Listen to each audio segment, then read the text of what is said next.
Assalamualaikum warahmatullahi wabarakatuh. Kami dari kelompok 3 mata kuliah logika akan mempresentasikan hasil diskusi kami tentang positivisme. Sebelumnya, kami dari kelompok 3 yang beranggotakan 12 orang yaitu Sefni Anessa Okta sebagai penyaji pertama, Vera Desmita sebagai penyaji kedua, Linda Rahmawati sebagai penyaji ketiga, si Melania Helvin sebagai penyaji keempat, Elwina Karsiyulfa sebagai penyaji kelima, Wan Nadira Humaira sebagai penyaji keenam, Tehana Segian sebagai penyaji ketujuh, Tami Fitri Ramadhani sebagai penyaji kedelapan, Nur Sania Gultom sebagai penyaji ke-9, Foni Fitria sebagai penyaji ke-10, Della Safniati sebagai penyaji ke-11, dan Anissa Putri Lestari sebagai penyaji ke-12 atau penyaji terakhir. Baiklah, di sini kami akan mempresentasikan hasil diskusi kami yang akan dipresentasikan oleh penyaji pertama yaitu kepada Sefni Anessa Okta. Sampai dengan penyaji terakhir yaitu penyaji Anissa Putri Lestari. Assalamualaikum warahmatullahi wabarakatuh. Saya Sefni Anessa Okta dengan NIM 1905 11 12 23. Sejarah positivisme. Positivisme hadir dalam ranah ilmu pengetahuan sosial erat kaitannya dengan tokoh bernama Auguste Comte. Ia adalah seorang filosof sekaligus sosiolog ternama. Aliran ini mulai dikembangkan oleh Comte pada abad ke-19. Menurut Comte, positivisme mengandung dua makna. Yang pertama, positivisme sebagai suatu metode pengkajian ilmiah, dan yang kedua, positivisme suatu tingkatan dalam pemikiran manusia. Positivisme memandang ilmu pengetahuan berdasarkan kepada dua aspek. Yang pertama, berdasarkan aspek nalar, dan yang kedua, berdasarkan aspek pengamatan atau observasi. Saya Vera Desmita, nomor absen 4. Di sini saya membahas tentang slide ketiga. Yang dimana nalar dan pengamatan pada positivisme berperan sangat penting untuk menjunjung tinggi untuk mengkaji suatu fenomena yang dikarenakan ini bersifat empiris atau nyata. Hal ini pun berdampak pada gejala yang bersifat tidak empiris atau goib, yang dimana hal ini pun sering diabaikan oleh positivisme dikarenakan fenomena yang bersifat goib tersebut yang sulit untuk dilakukan sebagai pengamatan. Cara berpikir dengan pemakaian positivisme nampak tatkala seorang ahli kimia yang menguji sebuah zat di dalam makanan, yang dimana untuk mengetahui bahwa zat tersebut beracun atau tidaknya, ia memberikannya ke seekor hewan. Ketika hewan itu memperlihatkan reaksi fenomenal tersebut, maka secara empiris zat itu diduga mengandung racun, yang dimana pengamatan hal itu supaya tidaklah cukup, dimana peneliti selanjutnya harus menguji kandungan zat di laboratorium berikutnya. Tentunya demi mendapatkan alasan mengapa zat itu beracun, disinilah nalar peneliti memiliki peranan yang sangat penting. Saya Linda Rahmawati Putri dengan NIM 1901111392. Di sini saya akan melanjutkan presentasi dari kelompok 3 yaitu yang mengenai positivisme. Yang dimana di dalam slide keempat, dalam pandangan positivisme, masyarakat adalah realitas tersendiri. Asumsi yang berkaitan dengan pemikiran Durkheim yang mengatakan untuk melihat masyarakat tidak hanya sebatas sekumpulan individu semata, tetapi sebagai sebuah masyarakat yang di dalamnya memiliki sesuatu sistem. Sistem itulah yang mempresentasikan realitas dan mempunyai karakteristik tersendiri, sehingga masyarakat dapat dipelajari sebagai sebuah benda atau gejala dalam yang mempunyai karakteristik dan sistem tertentu. Dan bukti bahwa masyarakat memiliki sistem dan karakteristik masing-masing terlihat pada organisasi sosialnya. Baiklah, saya Yosi Melania Helvin akan melanjutkan presentasi dari teman saya selanjutnya yaitu tokoh-tokoh positivisme. Tokoh positivisme yang pertama yaitu ada Auguste de Comte. Auguste de Comte merupakan tokoh pertama yang memunculkan aliran positivisme. Sebuah karya pentingnya yaitu Cours de Philosophie Positive. Ia berpendapat bahwa indera itu amat penting dalam memperoleh pengetahuan, tetapi harus dipertajam dengan alat bantu dan diperkuat dengan eksperimen. Selanjutnya yaitu ada John Stuart Mill. Adalah seorang filsuf Inggris, ekonom politik, dan pegawai negeri sipil. Dia adalah seorang kontributor berpengaruh teori sosial, teori politik, dan ekonomi politik. Selanjutnya yang ketiga yaitu Hippolyte Taine-Adolphe. Adalah seorang kritikus Prancis dan sejarawan. Dia adalah pengaruh teoritis kepala naturalisme Prancis, pendukung utama positivisme sosiologis dan salah satu praktisi pertama kritis historis. Yang keempat yaitu Émile Durkheim. Sosiolog David Émile Durkheim adalah seorang sosiolog Prancis, psikolog sosial dan filsuf. Ia secara resmi mendirikan disiplin akademis dan dengan Karl Marx dan Max Weber yang sering dikutip sebagai kepala sekolah. Yang kelima yaitu Charles de Hardy. Ia mendasar teori positivisme pada dunia pendidikan dalam bukunya Truth and Fallacy in Education Theory, yaitu kebenaran dan kesalahan dalam teori pendidikan, menyatakan bahwa tidak ada yang bermakna tentang pendidikan jika pernyataan yang secara empiris tidak bisa diverifikasi secara benar. Yang terakhir yaitu De Jo O'Connor. Menurut teori De Jo O'Connor, aliran positivisme adalah merupakan aliran yang sadar, bisa dijelaskan dalam sebuah formulasi verifikasi teori makna yang bermutu, merupakan serangan lanjutan terhadap metafisika, sebuah penolakan terhadap teori kognitivisme. Saya Elvina Kasyulfa selaku tim penyaji akan menjelaskan mengenai contoh positivistik pada zaman sekarang. Yang pertama adalah bagaimana cara manusia dalam berperilaku terhadap lingkungannya. Kita selaku manusia perlu adanya kesadaran dan kepedulian terhadap lingkungan sekitar dengan melihat perubahan seperti tanah longsor, banjir, perubahan iklim ekstrim, mulai punahnya flora dan fauna, serta pemanasan global. Hal ini perlu adanya perubahan atau revisi ulang terhadap pandangan positivistik. Pada dasarnya, pandangan positivistik menganggap bahwa alam selaku sesuatu yang dapat kita tundukkan dan kita kuasai tanpa mempertimbangkan unsur-unsur yang ada di dalamnya, seperti hewan dan tumbuhan. Nah, hal ini dapat mengakibatkan terganggunya keseimbangan ekosistem dan keseimbangan alam yang merugikan kedua belah pihak, kita dan alam.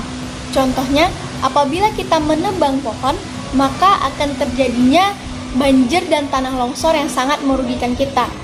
Nah, kita perlu adanya berpikir ulang, perbuatan kita itu salah, dan adanya penata ulangan dalam mindset yang kita tanam tersebut. Seperti, jika kita menanam pohon, maka hal itu akan baik kepada kita. Dan jika kita menebang pohon, maka hal itu sangat merugikan kita. Saya Wanadira Humaira akan melanjutkan presentasi dari Elvina Kasih mengenai contoh positifisme pada zaman sekarang. Contoh di dalam keluarga, seorang anak kecil yang mengenal berbagai individu seperti ayah, ibu, kakek, kakak, rumah, dan lain-lain. Semua itu tergambar dan terbayang dalam bentuk partikular. Tetapi anak kecil tersebut tidak memiliki sesuatu pemahaman yang universal tentang semua yang dilihatnya tersebut.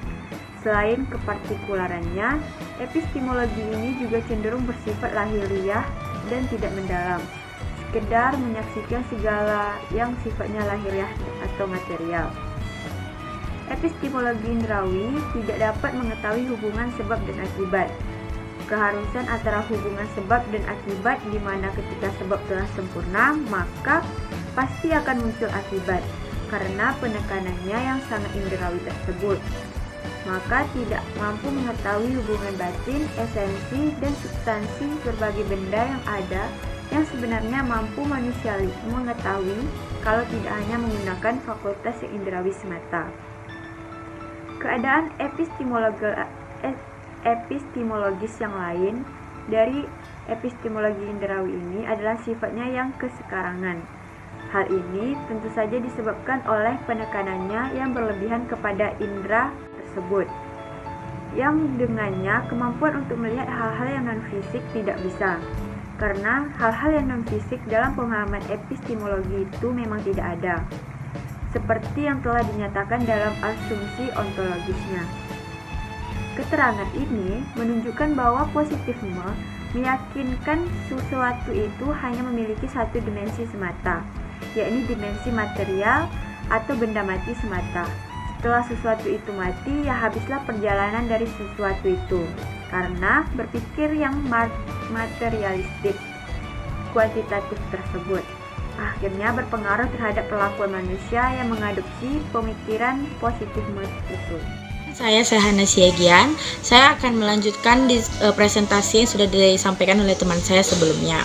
Nah, saya akan melanjutkan dengan contoh positivisme yang lainnya. Sekarang kita akan melihat contohnya dalam ilmu sosial, yaitu nampak pada kasus pemilihan umum 3 tahun yang lalu pada tahun 2019, tepatnya ketika pemilihan umum Presiden ke-7 Indonesia diselenggarakan. Nah, saat itu berbagai lembaga survei berlomba melakukan prediksi mengenai hasil akhir pemilihan umum. Mereka mengambil sampel dari seluruh wilayah provinsi yang ada di Indonesia.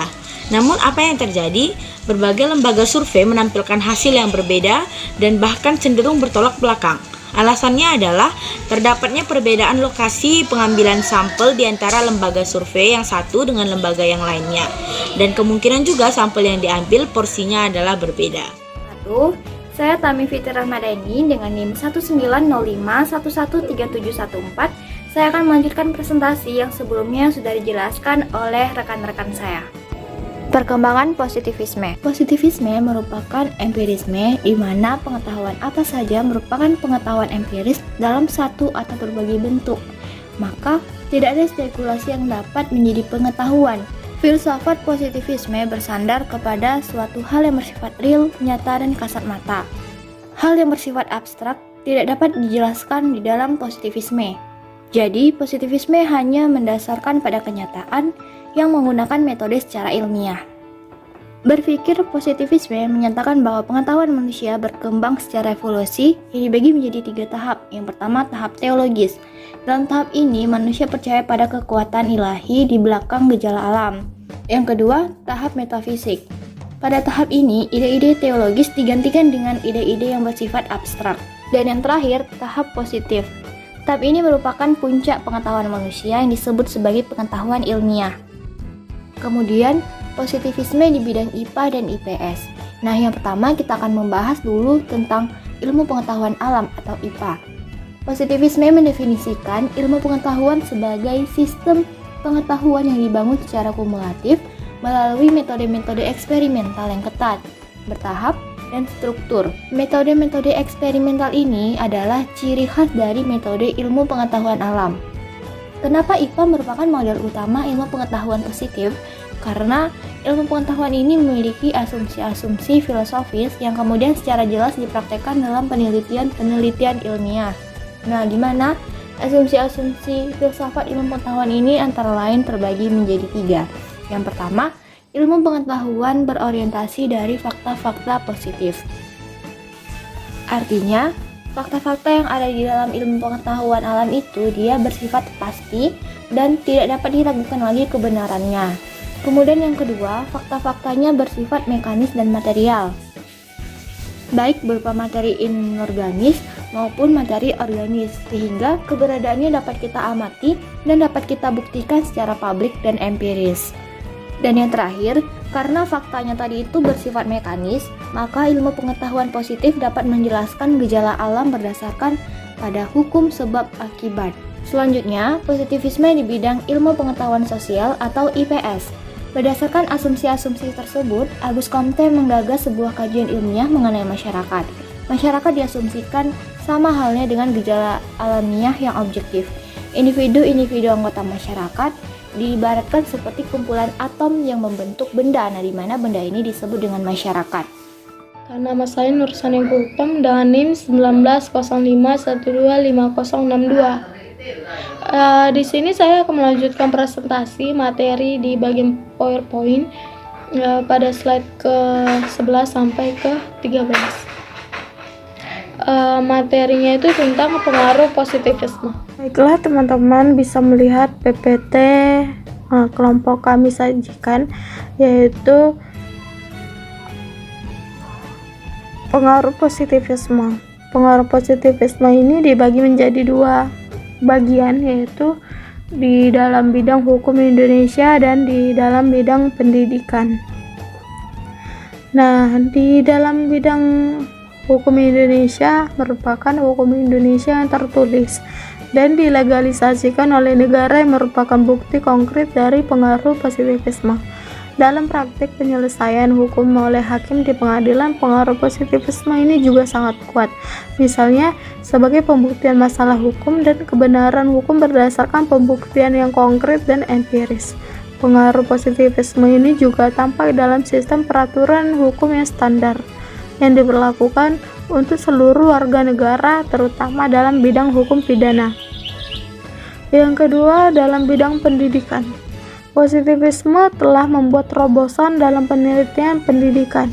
Seorang peneliti yang mengandung dasar-dasar positivisme harus mencari data yang dapat diverifikasi oleh para peneliti lain yang kualifikasi dari pihak mana saja di dunia ini. Baik, saya Foni Fitria dari kelompok logika yang membahas tentang materi positivisme. Di sini saya akan mempresentasikan tentang ciri-ciri positivisme. Ciri-ciri positivisme. Positivisme menolak segala sesuatu yang tidak faktual untuk dijadikan objek kajian atau ilmu pengetahuan. Fakta-fakta itu haruslah didapat dengan menggunakan metode keilmuan. Semua ilmu haruslah bersifat positivistik, termasuk ilmu sosial seperti sosiologi. Apabila dikaitkan dengan ilmu sosial budaya, maka menurut Comte, 1. Gejala sosial budaya haruslah dipandang sebagai gejala alam. Yang kedua, ilmu sosial budaya harus dapat merumuskan hukum-hukum atau generalisasi yang mirip ilmu alam. Yang ketiga, ilmu sosial budaya harus menerapkan prosedur serta metode penelitian dengan analisis yang telah ada dan berkembang dalam ilmu-ilmu alam. Dengan menerapkan metode ilmu alam tersebut, maka ilmu sosial bersifat positivistik, sehingga manusia, masyarakat, dan kebudayaan dapat dideskripsi secara matematis dengan angka-angka statistik. Saya Dela Safniati dengan NIM 1905-1563-17. Saya akan melanjutkan presentasi dari teman saya, yaitu kelebihan positivisme. Kelebihan positivisme. Yang pertama, positivisme lahir dari paham empirisme, sehingga kadar dari paham ini jauh lebih tinggi daripada kedua paham tersebut. Kedua, mampu menghasilkan suatu pengetahuan yang mana manusia akan mampu menjelaskan kualitas kehidupan secara konkret, pasti, mutlak, teratur, dan valid. Tiga, dengan kemajuan dan dengan semangat optimisme, orang akan didorong untuk bertindak aktif dan reaktif dalam artian tidak hanya terbatas menghimpun fakta, tapi juga meramalkan masa depannya. 4. Positivisme telah mampu mendorong lajunya kemajuan di sektor fisik dan teknologi. 5. Positivisme sangat menekankan aspek rasional, ilmiah, baik pada epistemologi atau keyakinan, ontologi yang dipergunakan sebagai dasar pemikirannya. Anissa Putri Lestari dengan nomor NIM 1905-156497. Saya akan membahas tentang kekurangan dari positivisme. Yang pertama, analisis biologik yang ditransformasikan ke dalam analisis sosial dan dinilai sebagai akar terpuruknya nilai-nilai spiritual dan nilai-nilai kemanusiaan. Hal ini dikarenakan manusia tereduksi ke dalam pengertian fisik biologi. Yang kedua, ketidakpercayaan terhadap sesuatu yang tidak dapat diuji kebenarannya, yang mana nantinya banyaknya manusia yang tidak percaya kepada Tuhan, malaikat, neraka, dan surga. Padahal yang demikian itu di dalam ajaran agama adalah benar, kebenaran, dan keberadaan. Yang ketiga, manusia akan kehilangan makna, seni, atau keindahan, sehingga manusia tidak dapat merasa bahagia dan kesenangan itu tidak ada. Baiklah, itulah presentasi dari kelompok 3. Kami atas nama kelompok 3, apabila ada salah kata dalam pengucapan, kami mohon maaf yang sebesar-besarnya. Semoga bermanfaat untuk semuanya. Akhiri dengan wassalamualaikum warahmatullahi wabarakatuh.